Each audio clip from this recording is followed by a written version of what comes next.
Thank you for joining. My name is Corinna Hawkes. I'm Director of the Food Systems and Food Safety Division here at FAO, and I'm honoured to be the moderator of this side event of the CFS. And the division that I lead, we host and run the urban work at FAO, and are very, very committed to that work and to elevating the importance of cities and the urban-rural continuum in the broader agri-food systems transformation and agenda. So a critical agenda for us, and that's very happy to be hosting fantastic panelists for what will be a conversation today. So we're here at CFS, of course, the really important global platform for discussion, for debate, for guidelines to advance food security and nutrition, to advance transformative change in agri-food systems. And what we'll be discussing today is the role of cities in advancing the agenda that is so central to the CFS, and the role that they can play in contributing to the agenda, and therefore the interactions and contributions they can be making and should be making to CFS. We know that the CFS is now engaging with the cities agenda through the upcoming high-level panel of experts report, Strengthening Urban and Peri-Urban Food Systems to Achieve Food Security and Nutrition in the Context of Urbanisation and Rural Transformation. So this is clearly an important step in recognising the role of cities. So the question is about what the role that CFS can play in bringing together subnational governments with national governments and other stakeholders to deliberate on the issues that we face. And we know that this engagement is increasing, with the Union of Local Governments being an ad hoc member of the CFS advisory group, and they'll be represented on this panel today. And of course, the larger context is set out in the State of Food and Nutrition Insecurity report this year is urbanisation and the growing role of cities. And that's not just a question of a drift of people into cities. It's the reality that urbanisation is also a question of the intensification of economic power in cities, of markets of goods and services. And that means that city governments and subnational governments are only going to have potentially greater power to do good towards food security and nutrition and agri-food systems. And they can do that through impacting their own food systems, through impacting the systems in the rural catchments around them, and indeed to impact on food systems in their territories all over the world, or everywhere that supplies food to cities. And in so doing, cities can impact the food systems of their nations. So we should move from the idea that cities are marginal players to the idea and the practice that cities are major players in driving forward better food security and nutrition through the transformation of agri-food systems. So in that context, we are having that discussion today. And we have a panel that can help discuss these issues and how to take the next step in this important agenda that has been growing and growing and growing. So I'm delighted to introduce the panel that we have. And this conversation, I will be posing questions of the panel, and they'll be answering, and then we'll be moving forward to having questions and some statements from the floor. So I'm delighted to welcome Manuel de Araújo, the Mayor of Quelimane in the country of Mozambique, who've really been blazing a trail of action taken by cities, and I look forward to hearing from you. Online, we have another trailblazing mayor, the mayor of Chefchaouen in Morocco, Mohamed Safiani.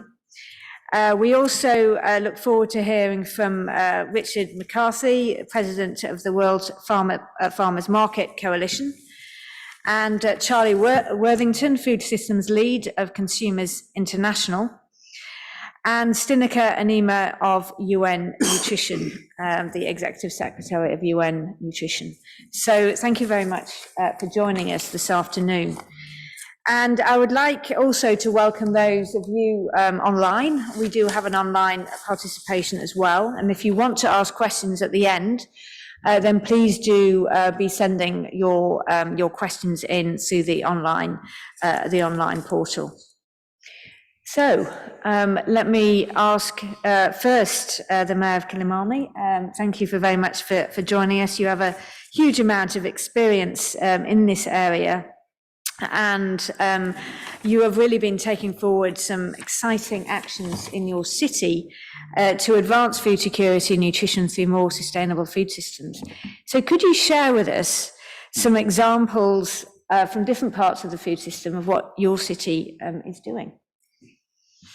Well, thank you very much for inviting me. It's actually for me a great pleasure and an honor to be here today with such a distinguished panel, but also with the audience that we do have, both here in presence, but also online. But also I want to greet my brother from Morocco, Mayor Soufiane, who will join us, because he's really a very passionate mayor, and we've been exchanging views and initiatives. Well, Kilimani City, it's a coastal city in Mozambique with about 600,000 inhabitants. And I normally say, unfortunately, it was built on a swamp, making it very, very vulnerable to climate change and other challenges. And I became mayor for the first time. I was elected in 2011. And one of the things that really struck me at the time was when I was doing my homework for my manifesto was to find a report by UNICEF saying that 53% of the children in my city were malnourished.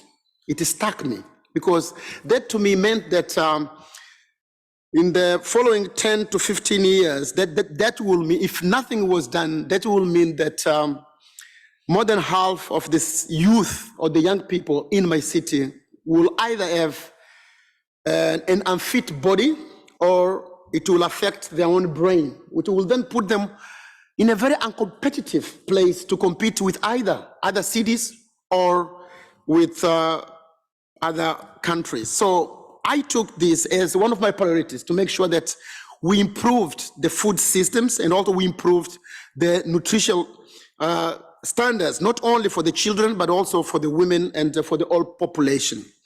So the first project that I commissioned a team to study the problem because I wanted to understand why we were at that level. So we started with, they made the study and they made some suggestions. And one of the first projects that we implemented was called Kilimani Agricola. And this Kilimani Agricola was a project which was, we were helped by two institutions from Milan, from the mayor of Milan, Mayor Sala and his team, but also from Selim and Fondazione Trinta, which are two institutions working in the Milan municipality, but also in the Reggio Emilia area. These projects was meant to improve the nutritional status of different stakeholders, children, women, but also the youth and the elder. And what we did was really like to start with working at the farmers level in order to improve their productivity and their output.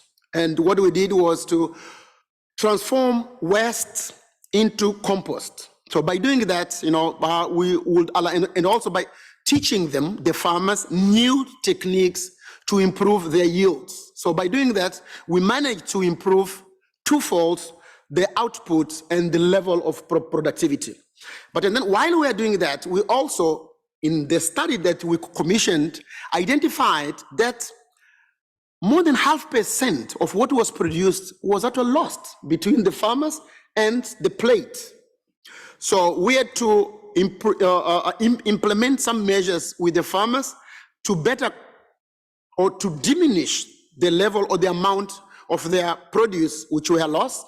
But also we worked with those in the transportation sector, those who are taking the food from the farmers' fields into the market. We improved the way they were making that transportation so as to decrease the level of waste. But also at the market level, we worked with the market vendors, those who are getting the products from the farmers, then selling to the last consumers. We also put some measures in place that would also decrease that level. And last, we had to teach the consumers the better ways of mixing the different products that they had available so as to improve the power and the impact of the nutritional mix. Because sometimes people have got food, most of the time, it's not about accessing food or not accessing food. It's about how they prepare the food to maximize the nutritional impact. So we worked in the whole channel, from farmers to transport, vendors, and also to consumers. And we managed to decrease this level from 53%, now we are around 40% in almost like 7 to 8 years of implementing this project. The second project that we implemented, it was called Kelimane Limpa. So what we did was to train women and students and young people to separate waste in different, according to the components, so that we could maximize the amount of biodegradable waste that we could then use for the compost. And we had a demonstration center called Compost Center, where we brought farmers, the youth, and the women to learn how to do it. And then we replicate it in their own locations by having some trainers who would go then to their locations to see how they are doing it and to teach them better ways of transforming their own waste into compost so that they could improve their yields. By doing that, it solved two problems with one stone. One was to improve the nutritional status, and the other was to solve the sanitation problem that we had in our city. The third project that we had was the so-called Coastal City Adaptation Program. Actually, my city is one of the first cities in Mozambique to have an adaptation plan, local adaptation plan. And what we did was to improve and teach the citizens of Kelimane not to cut mangrove. As I said, my city is a coastal city, and because of that, we suffer erosion, both from rain, but also from sea level rise. But people cut the mangroves because they're poor. They need to use the mangrove for cooking, but also they use the mangroves to build their own houses. So we try to teach them the importance of the mangroves in preserving the biodiversity. Why?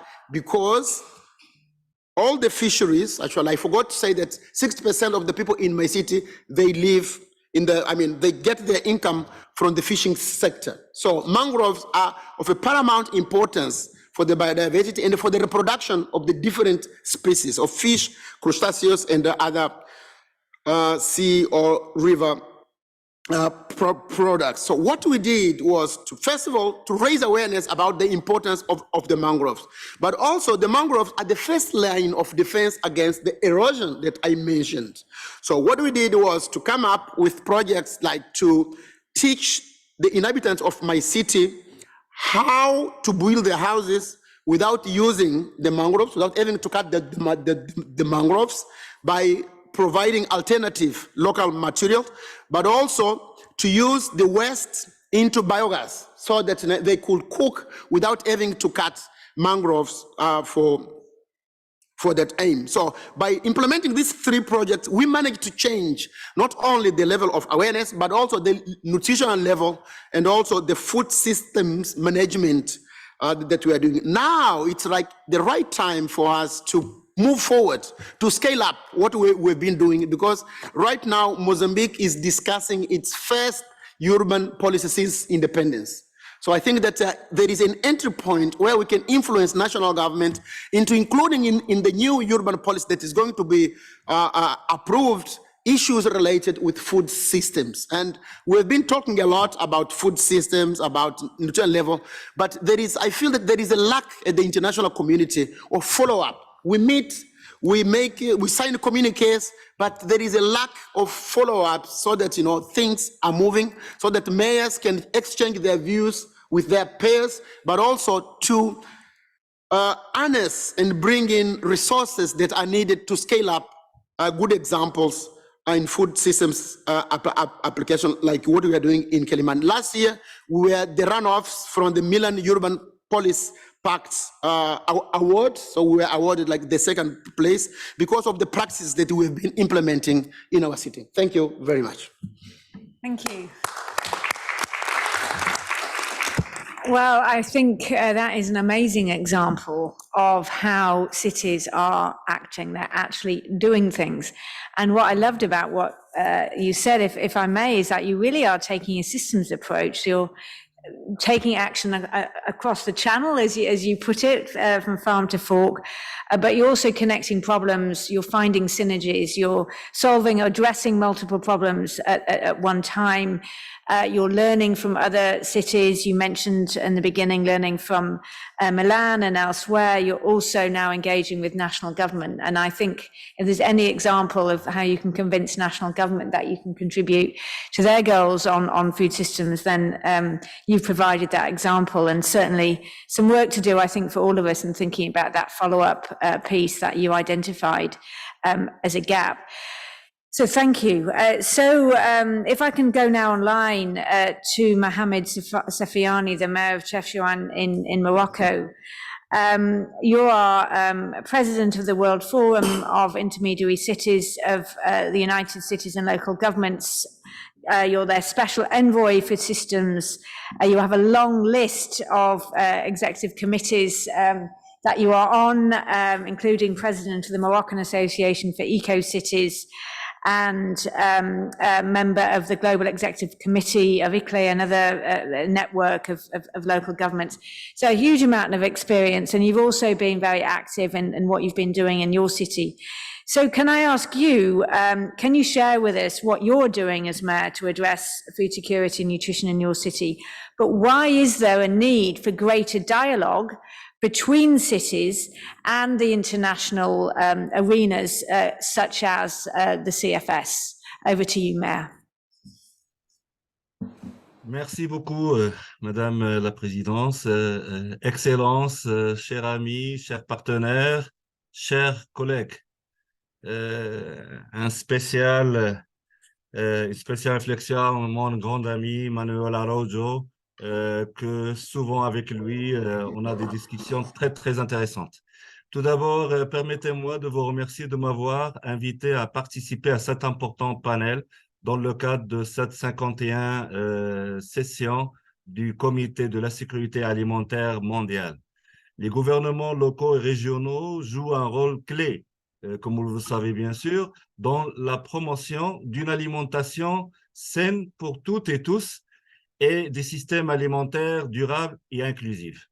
À travers la fourniture des services publics locaux, tels que les repas publics, la gestion des déchets, la valorisation des déchets, les systèmes de santé, l'urbanisme, la planification territoriale ou encore les transports publics équitables, l'impact des gouvernements locaux et régionaux sur notre accès à des systèmes alimentaires nutritifs et durables ne peut être sous-estimé. Il ne s'agit pas seulement de politique et de mandats spécifiques à l'alimentation. Il s'agit plutôt d'une approche globale et systémique, dans laquelle les villes et les territoires doivent disposer des ressources et des moyens nécessaires pour jouer leur rôle essentiel. J'ai l'honneur aujourd'hui de m'adresser à vous en tant que maire de Chefchaouen, la ville bleue, la ville intermédiaire méditerranéenne de 50 000 habitants au nord du Maroc, et en tant qu'envoyé spécial des cités et gouvernements locaux unis, UCLG, pour les systèmes alimentaires, et enfin en tant que président du Forum mondial des villes intermédiaires de ces élus. Dans ma ville, Chefchaouen, en 2010, tout en croyant et sur l'importance du système alimentaire au niveau des villes, nous avions présenté un dossier commun avec 3 villes méditerranéennes du nord de la Méditerranée, ça veut dire de l'Espagne, de l'Italie et de la Grèce, un dossier pour que la diète méditerranéenne soit inscrite dans le patrimoine immatériel de l'humanité par l'UNESCO. En novembre 2010, nous avions eu cette reconnaissance. C'est quoi? Ce sont des systèmes alimentaires inclusifs et durables et sains depuis le champ jusqu'à la table, en incorporant bien sûr la valorisation des produits locaux, des mœurs locales, des recettes locales, etc. Et depuis, bien sûr, dans ma vie, nous avons lancé beaucoup de projets, beaucoup d'actions, et la majorité des actions, c'est dans le cadre d'une approche participative avec les professionnels, avec les coopératives, avec la société civile et avec, bien sûr, le gouvernement national et aussi avec des partenaires internationaux. Maintenant, sur le volet international, en septembre dernier, j'ai eu le privilège de particulier en tant que représentant des gouvernements locaux et régionaux au sommet des ODD à New York, l'examen à mi-parcours de la mise en œuvre des objectifs de développement durable, afin d'assurer qu'au cours des 7 prochaines années, jusqu'en 2030, les gouvernements locaux régionaux soient au cœur de la réalisation de l'agenda 2030 par le biais de la localisation des SDG.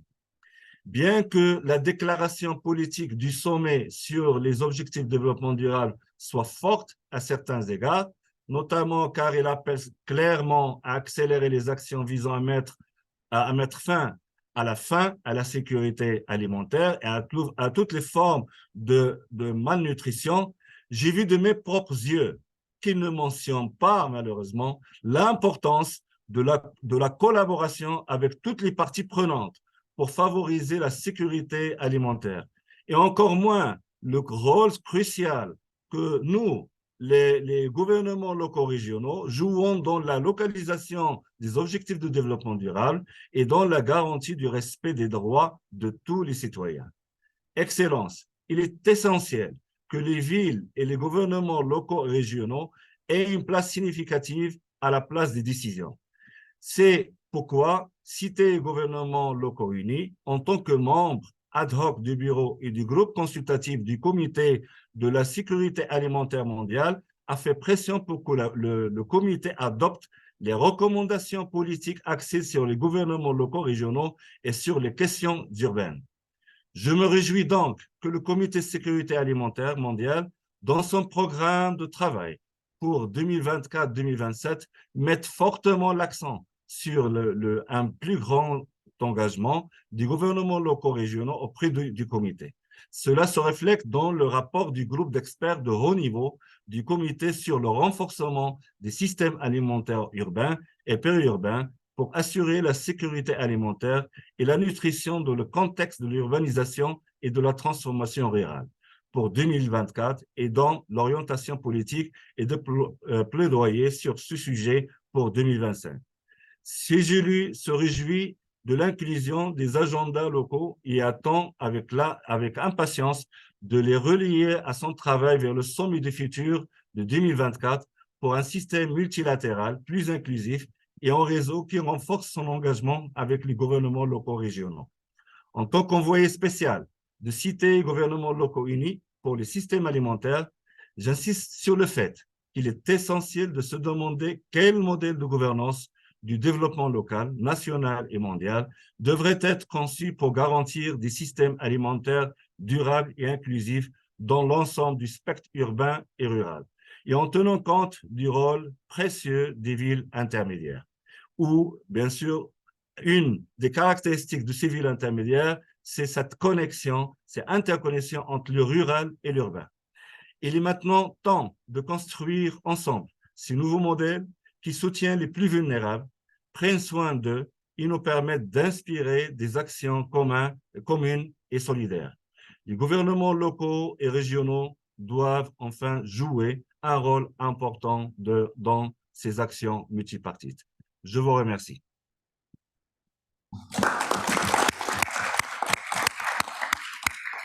Thanks so much, Mayor, for making such a powerful statement and for starting your remarks by, again, talking about how you learned in your city from other cities, and that showing this power of cross-learning, this power of sharing learnings and across the cities that are proving so powerful in creating this sense of solidarity, and for calling for greater clarity about the governance model that we need, and for identifying together what that looks like and giving us the deadline of 2025.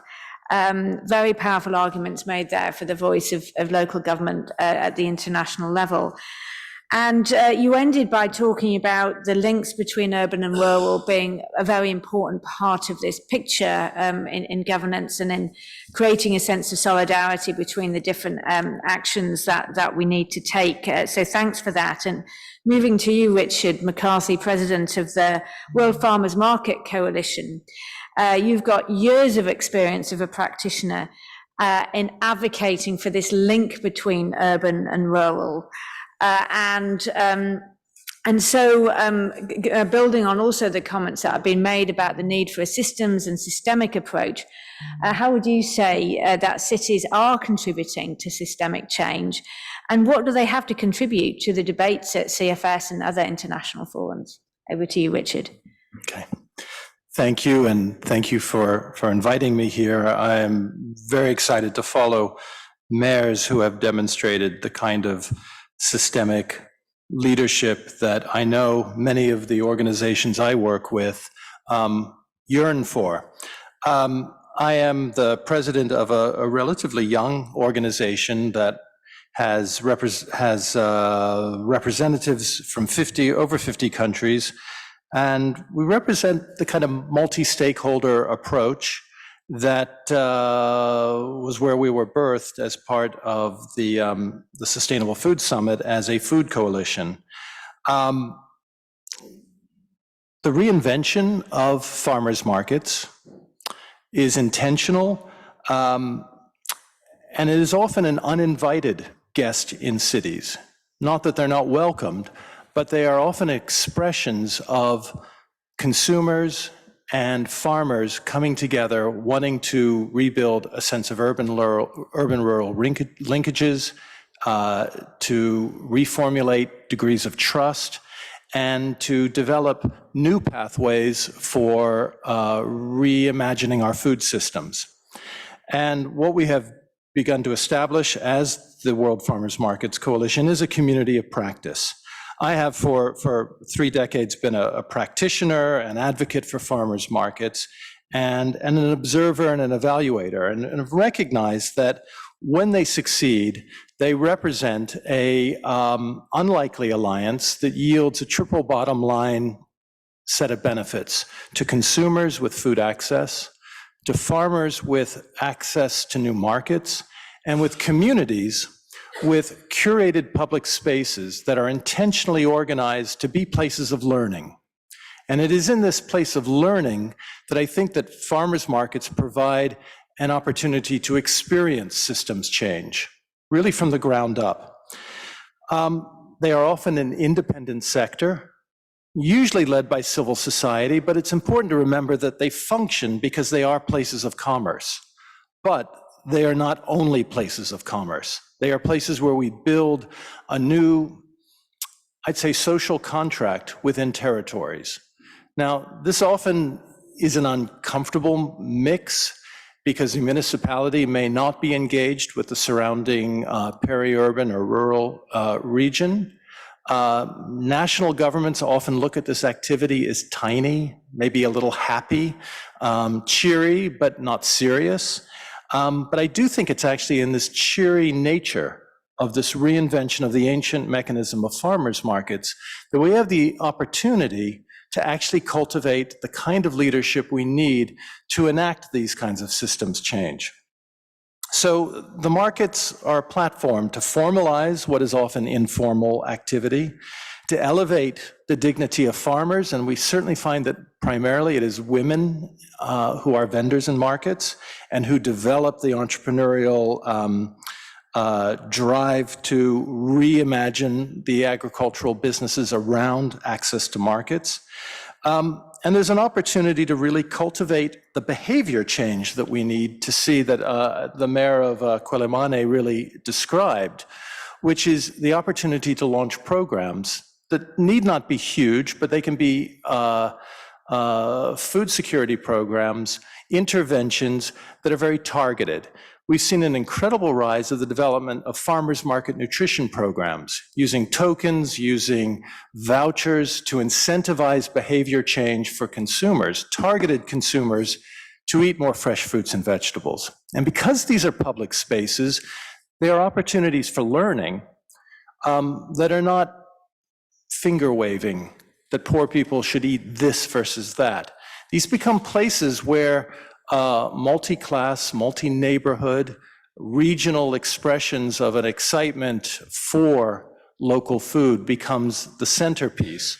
But underneath, there are structural things to do to mitigate the risk for vulnerable consumers to eat more fresh, local products, and for farmers to redirect their enterprises around greater biodiversity, local consumption, rather than just export models. Now, FAO supported a really extraordinary example of this in Bangladesh with the Dhaka Food Project to develop, not led by local government, not led by FAO, but led by a civil society player, to launch new farmers markets in a very complex city, fast-growing city, where food access and post-harvest handling is a real struggle. So this required an extraordinary level of coordination with municipalities, with local wards, in order to support this work. And there are very many complicated issues, whether it's zoning, permitting, food handling, what kind of space will be allocated under what conditions. This requires a skill set that the farmers markets need to possess, and this is the work we do to try and build that capacity, but also the farmers market organizers' capacity to collaborate with the cities. And I think regarding your question, Karina, in terms of what relationship, what opportunity is there here? Well, I think it puts the city in often an awkward position. Are we the regulator, or are we the consultant, the collaborator with civil society, with the private sector that is intentionally mission-driven around elevating local food and food access and food sovereignty by connecting directly consumers and producers? And I think when we create that kind of collaborative approach, we have an opportunity to really project, almost like the tip of the spear. The farmers market can elevate territorial markets as a good, other distribution mechanisms, public procurement, around a model of territorial import substitution that generates regional wealth. So I think I'll stop there. Thank you. Thank you very much. So you've given an argument there around the power of civil society, the power of change from the ground up.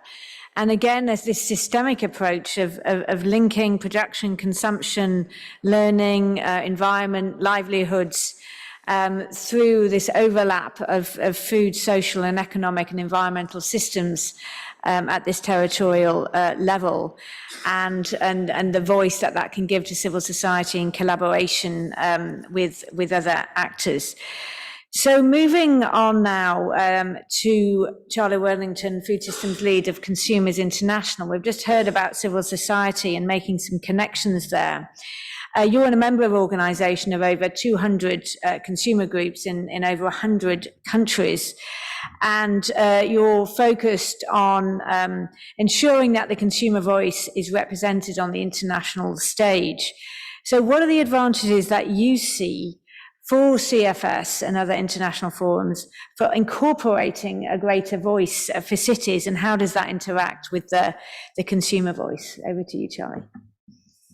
Thanks, Karina, to other panelists and to event organizers. Yeah, I think certainly coming from an organization, from a network that historically hasn't engaged perhaps with urban governance as much as we could and should have done. I think often, for context, consumer organizations function very much at national level with national government representing urban consumers, but not always plugged into these networks. That does provide a bit of a critical eye on what are the kind of unique values that cities can bring and that engaging in this urban food systems governance, as we're keen to do more of, would deliver. And there's two advantages in particular to CFS from having a greater city engagement that I'd like to highlight, and again see as being maybe particularly unique or under-recognized. The first relating to the nature of the policy experience and expertise that cities can bring, censoring distribution and consumption rather than food production alone. And a second advantage relating to a strength of local governance more generally, and how it holds the potential to include and engage grassroots voices in line with the mandate of the CFS.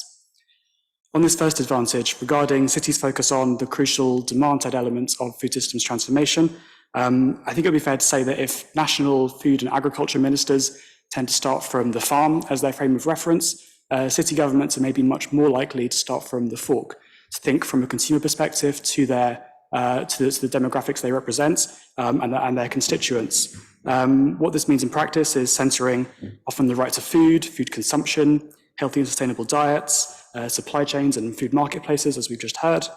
Of course, we need all levels of government to be thinking in a food systems way. It's not a solution to have national governments working on agriculture and city governments on consumption, but bringing that traditional expertise, a different frame of experience to the CFS would certainly be of great value.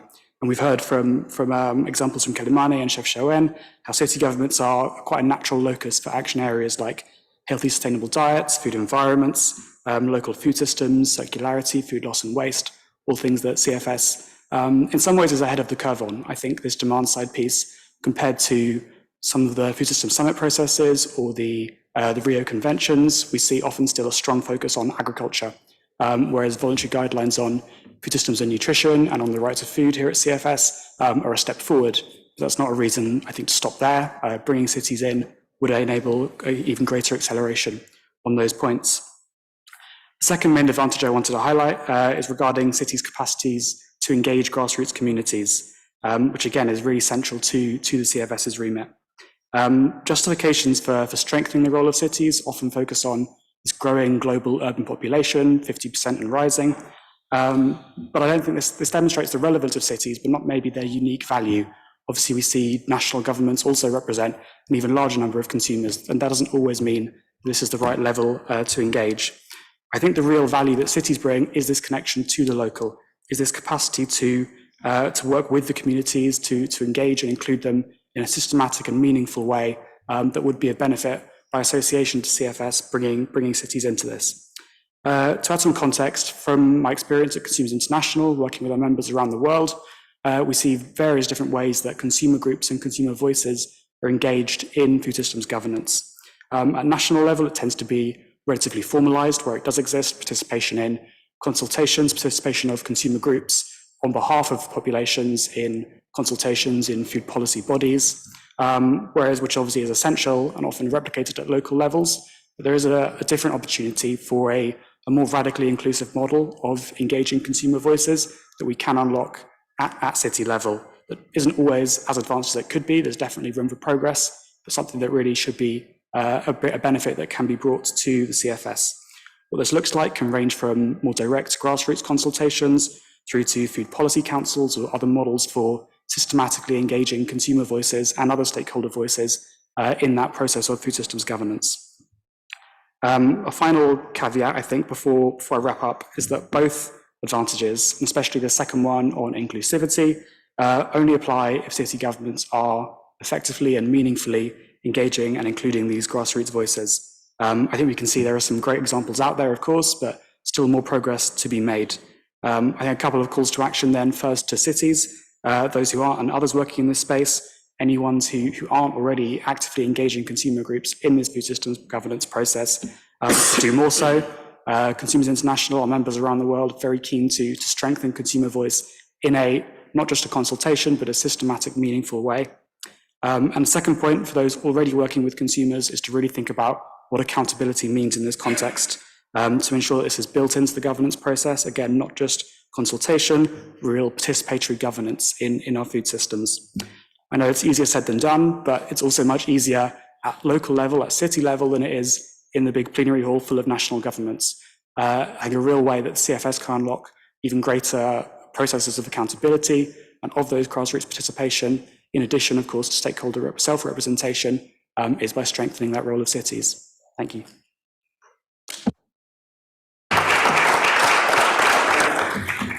I think, Charlie, you've made some really important points there about the alignment between the principles of CFS and the way it was restructured when it was restructured after 2008 with the role of civil society and grassroots voices, and that has important implications for bringing in the role of cities, and you've spoken about that very well as this more people-centered approach to solving problems, and the focus more on the people who are eating, which is, I think, a very nice complement to the people who participate mainly in CFS.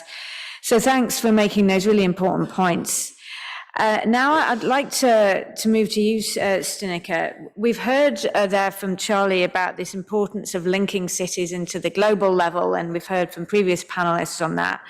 And we've also heard from previous panelists about greater connections between the urban and the rural. And we've also heard about the connections that are being made between different cities around the world in a sense of solidarity. So lots of these connections that we need to make. So can you help us with how can focusing more on the nutrition side, how can that help us make these connections? Thank you very much, Corinna, and thank you very much to the other panelists for making that point so eloquently. What I'm going to say is really building on those comments, and also thank you for the people in the room for staying with us. While answering your question, Corinna, I'd like to go back for a second to the title of this event, Maximizing Transformative Opportunities Across the Rural-Urban Continuum to Deliver Healthy Diets from Sustainable Food Systems. So it's all about change, it's all about dynamics. There's a lot in there. So the previous speakers did indeed address the multiple governance levels and the need to connect. They spoke about how best to get organized, how best to plan in and around cities with various groups, with consumers, with the platform that is formed by the farmers' markets. And this planning and this coordination must contribute to transform food systems to work better for people, better health, better nutrition, but also for the planet, better environment. And nutrition, as you said, nutrition is about people. It's about being people-centered. It's about well-being. We all have the right to adequate food. And to realize this right, access to affordable diets is essential. And healthy diets are the connecting point between food systems, health, and nutrition. So I think that brings various points together. Then about this continuum across rural and urban areas. We already know from the various experiences we heard, but also from literature, there should not be a divide, there should not be an artificial barrier between urban and rural areas. It is a continuum. And in this context, I would like to refer to the paper we did with a few UN agencies about urban-rural linkages for nutrition, territorial approaches for sustainable development. I still have a few copies available in the room if you are interested. So in this paper, we looked at how the various ways, so for example, through transport, through this economic power, through the value chain, the urban-rural linkages shape the factors that affect nutrition. And this paper also emphasizes the importance of good governance for nutrition, and integrated territorial planning for nutrition, as such maximizing the opportunities within the various systems, health, food, transport, energy, etc., across this urban-rural continuum. I'd like to go back to a few of the principles that we mentioned, the UN Habitat principles for urban-rural linkages. I'll not mention all of them, but they are kind of mentioned in this group as well, sometimes implicit and sometimes explicit. They are locally grounded. There should be integrated governance. And there should be integrated approaches that are both functional and spatial. And there should be human rights based, do no harm, environmentally sensitive. So I did hear this from the various presentations, and especially the presentation from the two mayors of Kilimane and Chefchaouen. So that's a lot about planning. Now about nutrition. So this is a strong call on all of us to, when you start planning your markets, planning your cities, planning your transport, planning your urban-rural linkages, what does this mean? What kind of impact does that have on your access to healthy diets? What does it do to improve nutrition, as well as the environmental needs? And I'd like to say here that better nutrition, promoting healthier diets, often goes hand in hand with better environment and climate mitigation. I'd like to refer to the side event we had this morning on the Initiative on Climate and Nutrition. Lina is sitting there in the room. So there was a lot of connection points there, and I heard now also from the mayor from Kilimanjaro that there are these connection points between local planning, nutrition, and being environmentally sensitive. Okay, so back to where we are now in the room. I'm very happy to see that there is increased attention for this topic. So also the SOFI 2023 this year mentioned a lot about the urban trends and these linkages. And unfortunately, as we probably all know, the trends are not very positive. We see a greater availability of these cheap, convenient, pre-prepared and fast foods. They're often energy dense, high content of fats and sugars and salt, all contributing to malnutrition. Insufficient availability, fruits and vegetables on the nutrition part, but on the social part, you include seeing the exclusion of small farmers from formal value chain sometimes, and the loss of lands due to rapid expansion of urbans, which is not quite in line with the UN Habitat principles for urban-rural linkages.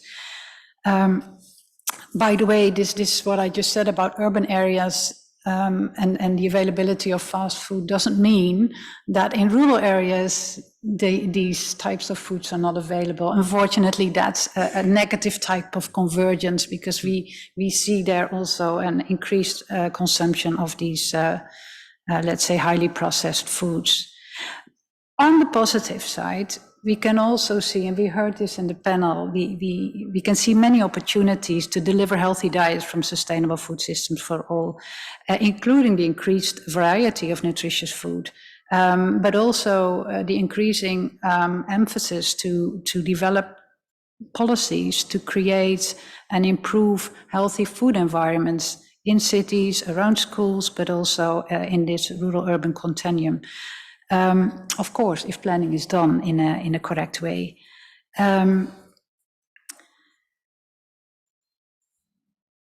Back to the UN for a second, to give some final concrete examples. Various UN agencies have a quite long history and a growing portfolio of activities to support national and local governments in upholding this right to adequate food across the urban-rural continuum. Just as a few quick examples, WHO and UNICEF are both working on shaping the food environment, either in general or for children. And for example, how to enact financial measures and regulatory measures to really improve that food environment for the better. Looking at FAO and WFP, for example, in the context of institutional buying, also working across the rural-urban systems. A strong example we've heard a lot about is these days institutional buying for homegrown school meal programs, for example. And then I cannot not say anything about food-based dietary guidelines with sustainability criteria. That's such an important tool by default, because it's included in the methodology. These food-based dietary guidelines are context-specific, so they are localized, they are territorial. And when they include sustainability criteria, you have this stone that hit many birds, even though I don't like to say that stones can hit birds, but you get the meaning, what I want to say, I guess. Then finally, there's quite some united work as well. We speak in the context of the Food System Summit follow-up. There's the Urban Food System Coalition, there's the Coalition of Action for Healthy Diets from Sustainable Food Systems, and they all work on these lessons and on the implementation of these lessons. So what I hope and what is needed, that we need more investment in the uptake of these policies at both national, but also the subnational level. supported by the evidence to feed back into the policy processes. And that will then create an additional advocacy tool to stimulate local governance to be even more stronger on this topic. So finally, CFS. I said finally at least 3 times, sorry about that. This is the final. It's so good to have another look at this topic with the upcoming HLPE report on urban and peri-urban food systems and policy convergence, because we know the CFS is the most inclusive platform to discuss food security and nutrition. So it is the best platform to include those voices that represent local and territorial-based solutions to improve governance for nutrition and integrate those methods, tools and approaches we have and we know about, and that can work to deliver healthy diets from sustainable food systems.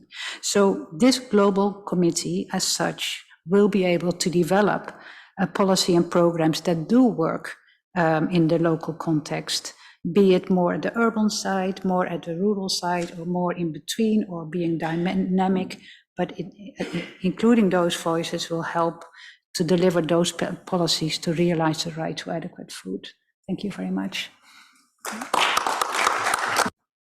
Thank you very much indeed for highlighting the opportunities of improving nutrition in cities and through the rural-urban linkages and the opportunity of for the focus on nutrition for building those kinds of connections and for the role that CFS can play.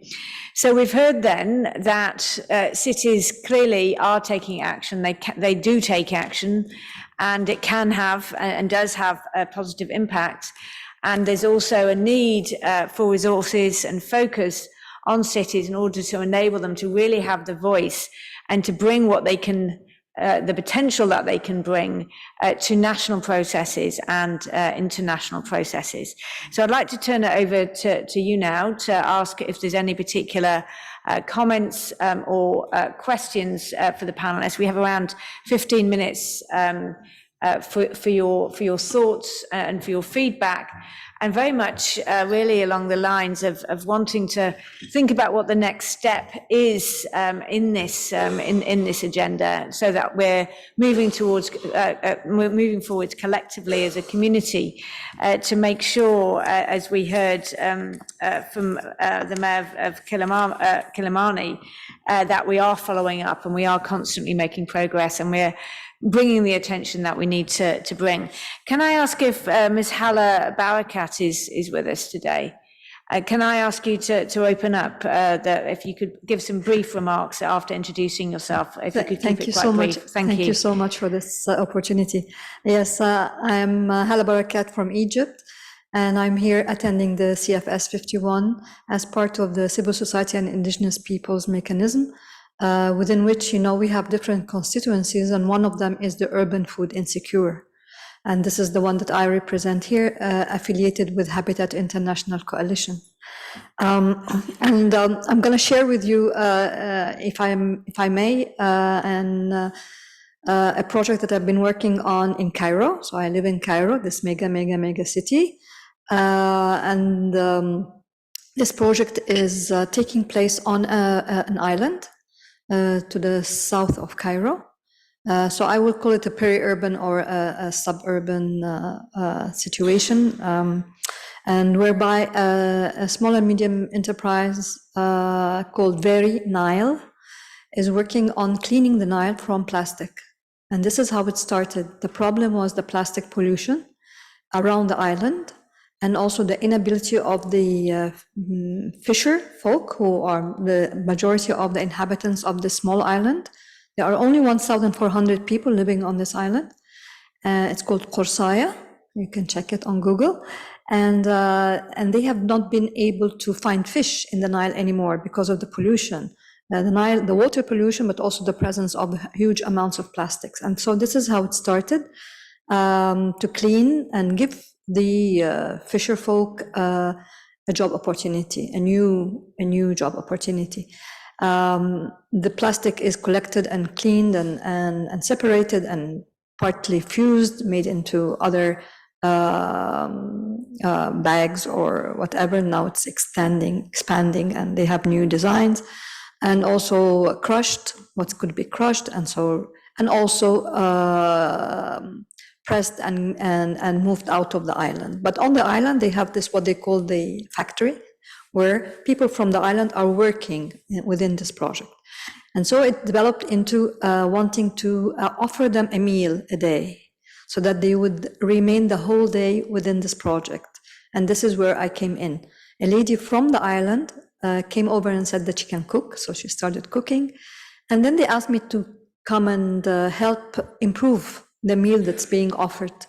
It's offered to those who are working in the island and eventually expanded also to visitors. People come to visit, they take the small boat to cross, and you're in a nice green area. So I started working with them, with the women there, and checking what they are already producing on the island. Some of them are farmers and have land. So we, and also what they're eating, or what they are, that were used to eat before they arrived on the island, because they all came from other governorates a little bit south of Cairo. So together we created a new menu that takes a lot, is inspired a lot from the food heritage of the people of the island, known to the women there who cook. And also now we're moving into creating like a garden, so a community garden, whereby we produce some of the foods that they are consuming. This is also now developing into a market, a farmer's market. So, so that they already had a small market, so the excess of their crops would be sold within the island, but they never knew what to do with they had to move out of the island to sell the rest of it. So there's a lot of questions yeah, that sorry, want to be asked. So you've given a sorry. great picture there of this project, and again the power of city level action to address environmental, nutrition, and livelihoods and gender issues all in one package, which I think is always such a fascinating and an important role of these different systems approaches in cities. So thanks very much for sharing that with us. I also, do we have Dr. Anthony Murithi with us? Perhaps you could share a couple of comments if you have them. Thank you very much, moderator, delegates, and the panelists for this very insightful discussion. I'll be brief and allow me to highlight key elements of the development of sustainable food systems in Kenya in the urban context. Development of sustainable food systems is already in progress in Kenya, in Nairobi and Kisumu cities. Nairobi city is a purely urban area, and Kisumu city is an urban area located in a rural region. This is being done through evidence-based food system strategies and the promotion of participatory food governance mechanisms. The food system strategy in both Kisumu and Nairobi has been developed to guide the action through an integrated and holistic approach. A key element of the strategy is the multi-stakeholder participatory approach. This involves fostering consultations of various stakeholders directly and indirectly involved in the food systems. This includes non-governmental organizations, private sector, academy, and government at all levels. In Nairobi, in 2015, the Nairobi County Assembly enacted the Nairobi City Urban Agriculture Promotion and Regulation Act. This act seeks to empower the residents to practice subsistence and commercial activities. The act provides guidelines on ensuring that the crops meet the food safety standards in accordance with the public health and environmental laws. The number of Kenyans growing their own food in the cities saw a dramatic increase after food supply chains were disrupted during the COVID pandemic. With limited space, some city dwellers began growing food produce in their kitchens and on balconies. All the urban counties, we could call them regional in this context in Kenya, have a robust Department of Agriculture led by a designated minister for agriculture, complete with technical agriculture staffs for advisory support. They address the entire value chain right from the farm up to the fork. The urban counties have further provided market infrastructure, and some of the urban counties have supported the traders with free Wi-Fi hotspots to ease transactions and dissemination of market information. Thank you very much, moderator. Thank you very much indeed for sharing that other example. Really good to hear of these actions. So if I could ask for some other, there's a question at the back there, a gentleman at the back. There were some other hands raised earlier as well. Sorry, that was the lady in the middle there, and here at the front, and the comment there. So if I could just ask all four of you to share your question just very briefly, if you could, starting at the back, please, and if you could introduce yourself before your brief comment. Thank you. Buenas tardes, yo soy André Luzzi, también hago parte del mecanismo de la sociedad civil y pueblos indígenas, animado por la invitación de Hala. Y este es un momento muy oportuno porque se va a incluir en el TPTA una línea sobre fortalecimiento de sistemas alimentarios. Y esta visión que sea integral, holística, es muy importante. Es muy importante que las ciudades tengan, por ejemplo, consejos de participación social en la temática de seguridad alimentaria o mismo de desarrollo urbano. Yo vengo de la ciudad de São Paulo, donde tenemos 2 consejos justamente, y ahorita creamos un observatorio de seguridad alimentaria donde producimos datos para subsidiar las tomadas de decisiones. Y es un observatorio para producir datos en medio urbano y rural de nuestra ciudad, con la participación de las comunidades, de los académicos y también de agentes públicos, que es una manera de crear más calidad de la producción de datos. Entonces, acá estoy con una pequeña presentación que puede ser muy útil para nuestros procesos de co-creación de políticas para producción de datos en medio urbano.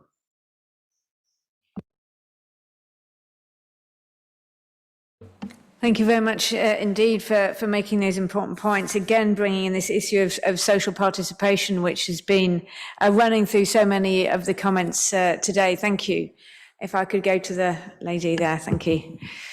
Thank you so much, and thank you to all the panelists. My name is Janice Giddens, and I'm with the Private Sector Mechanism in the U.S. Dairy Export Council.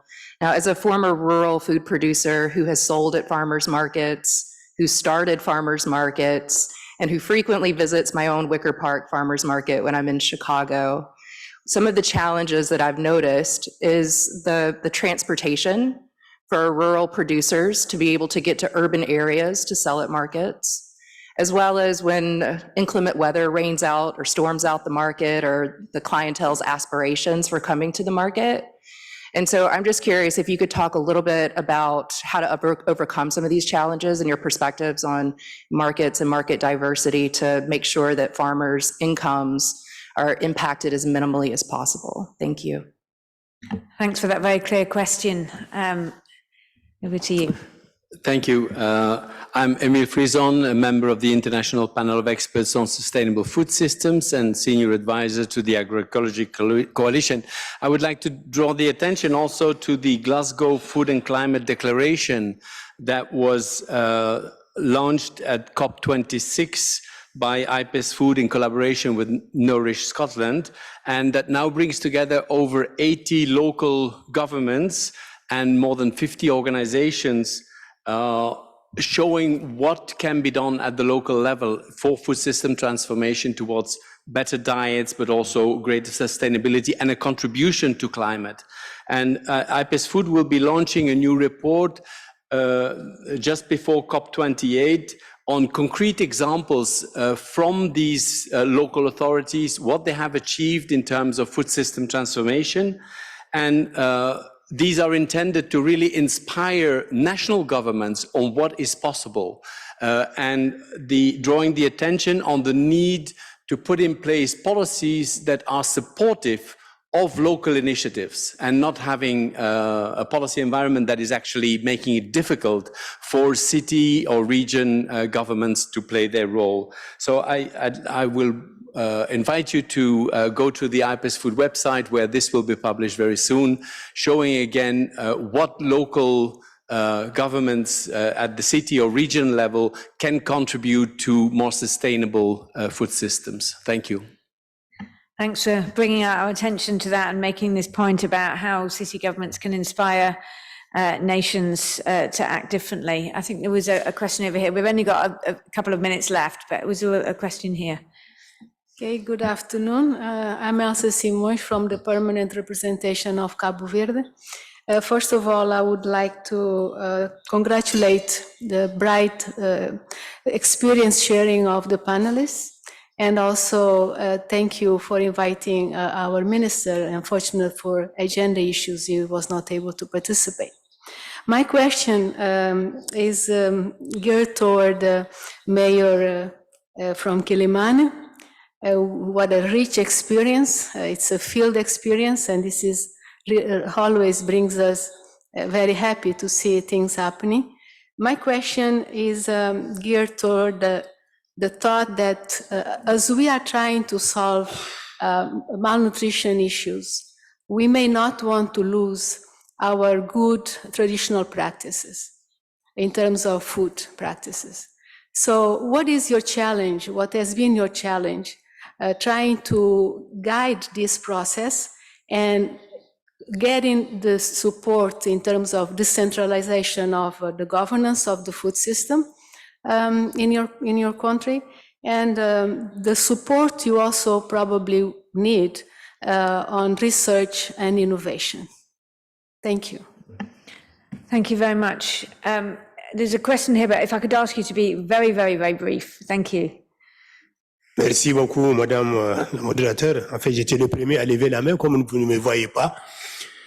Donc, nous sommes heureux d'avoir écouté deux présentations de l'Afrique.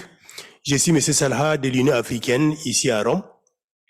Donc, je voudrais poser deux questions ou deux commentaires.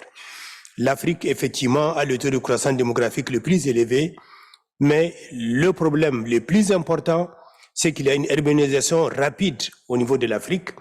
Nous sommes 43% de population urbaine maintenant, 48% en 2030, 59% en 2050. Et avec, comme vous le savez, l'extraversion des modèles de consommation, nous tendons à beaucoup plus importer des produits venant des autres pays et surtout les produits transformés. Le Maroc a fait mention des mets locaux. Cela m'amène à faire référence à la question de consommation des produits de base effectivement locaux et notamment ce que la FAO a appelé les orphan crops. Alors, évidemment, nous avons donc deux dilemmes. Comment nous allons transformer nos systèmes donc, alimentaires de manière à répondre à ce nouveau modèle de consommation au niveau des zones urbaines, et de l'autre côté, comment nous allons encourager la production des espèces locales, parce que ça se pose en termes non seulement de compétition commerciale, mais en même temps de biodiversité. Donc voilà mes questions et mes commentaires. Merci. Thank you very much, and sorry for missing you first time around. I am going to have to bring the event to the close now. I'm sorry. And there are also some questions online about the strategies that projects are put into place to create demand for community members. A point around the importance of improving food safety in the context of traditional markets. And a point about the role of cities in acting against foods which are not so healthy and coming in from the outside.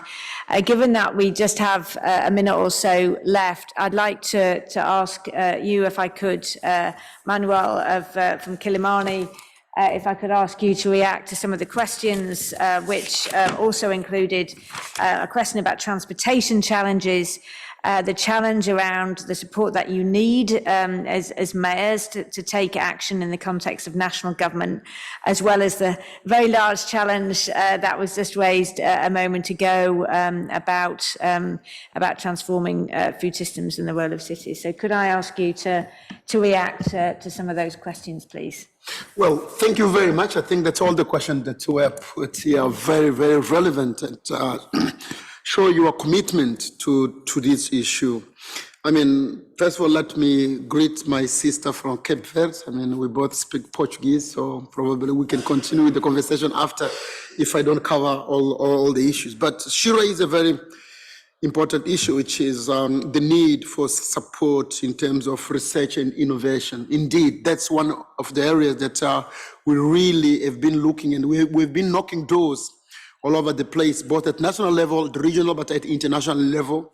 Very few doors have opened. So far, we have been working with C40, but also we've been working with Milan Urban Food Policy Act, and with FAO, as you know, the Deputy Director General of FAO is from Cape Verde, and she has been playing a very important role. And Kilimani City was one of the cities which was chosen to be part of the pilot project called Green African Cities. And within that, we managed to include and work out and strengthen the role of food systems in my city, but also Kisumu was there, prior city in Cape Verde and others. So we've been exchanging experience, learning from each other in terms of peer-to-peer example and experience. So indeed, I want in a short term say that we still need, and we're actively looking for support in terms of research and innovation. There, another question which was put here has to do with the challenge that is there while we are trying to improve the mix of food, but also we want to preserve the local food system and habits and culture. Fortunately, Mozambique is a kind of a mosaic, okay, in terms of food, because our cuisine is an amalgamation or a combination between the African tradition of cooking and dealing with food, but also we have a lot of influence from India and Asia, but also from Europe, Portugal. So it's a mix. And over the years, we managed to survive or to bring the three segments of our menu or of our cuisine together. So there is no imposition of one over the other, but there is a local way of integrating the different kinds. I mean, you may have heard that the CNN 13 best world food is galinha zambesiana, which is grilled chicken with piri piri. Piri piri comes from India, the chicken is from Mozambique, and it was developed between South Africa and Portugal. So to me, that's like a real example of mixing of these three segments, the Asian side with the piri piri, the chicken with an African, and then with something coming from Portugal, which is the famous restaurant Nando's, which is spreading all over the world. So I think that from that example, we can show that, you know, we've been managing to bring together the three segments. And my brother who spoke in French, I think he mentioned very well that one of the issues here that we have got at stake is that Africa has got two important characteristics, at least the African cities. One of them is the rapid urbanization, which brings a lot of challenges, including the food system challenges, the nutrition, and so on. But the other characteristic of African cities is the youthness, if we can say. It's like the population of Africa is very young and therefore quite vulnerable to world fashion. So we need, of course, to work with them so that we preserve our culture, but we need to respond to these two challenges, which is the amount of young people coming into the market, but coming into the cities, but the rapid urbanization that we have and brings a lot of challenges. There was one question about transportation.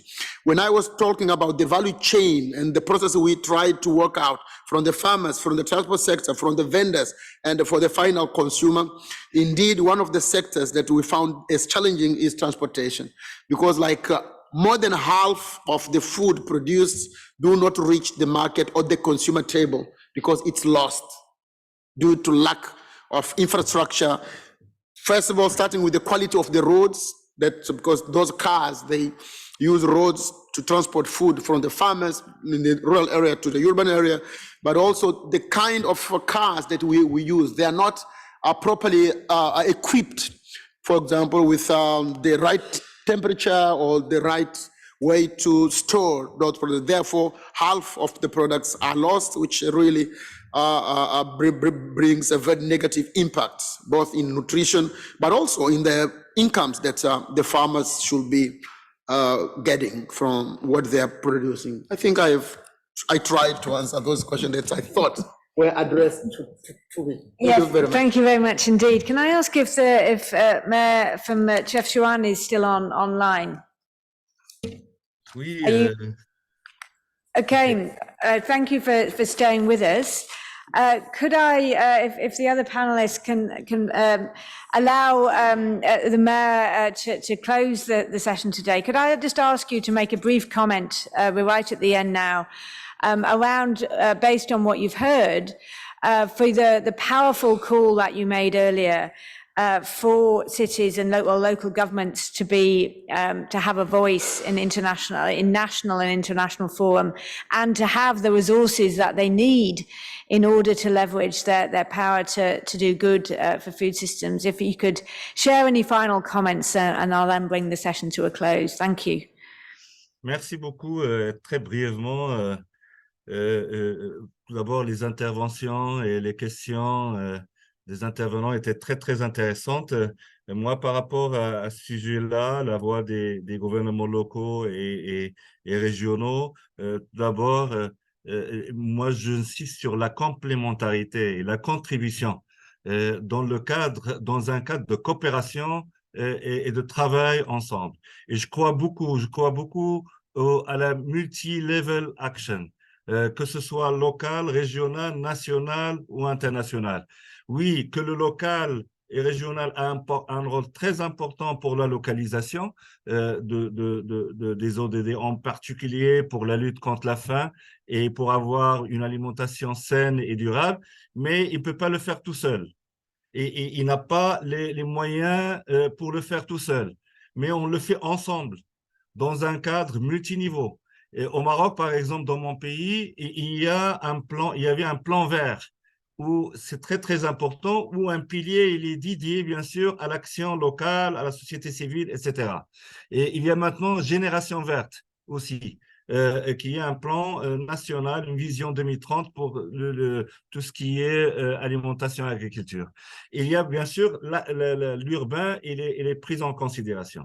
Je crois que ce type d'exemple, de renforcer cette coopération et ce multi-level action entre le local, régional, national et international, et aussi un autre élément, l'accès à la finance internationale pour le local, parce que ce n'est pas toujours facile de le faire pour pouvoir être accompagné et appuyé pour la mise en œuvre de nos plans d'action en matière d'alimentation durable au niveau de nos villes.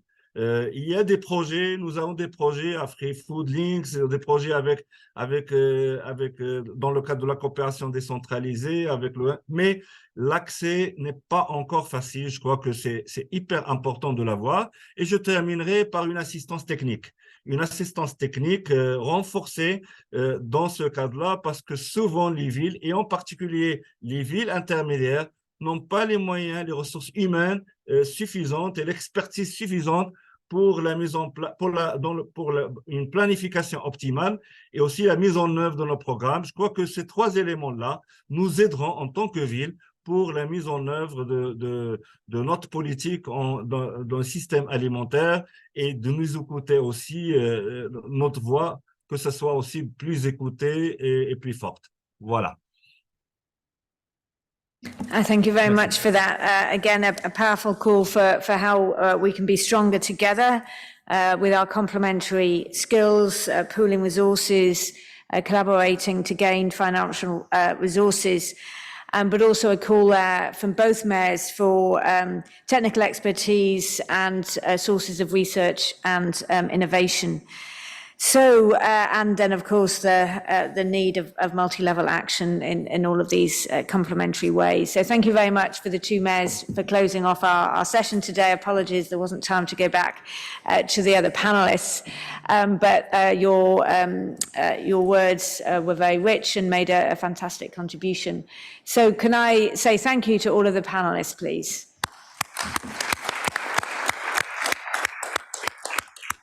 And thanks for your engagement with this important topic. And certainly we at FAO will continue to push this agenda forward and to provide the support that we can provide, and look forward to continuing on this journey together. Thank you very much. Thank you.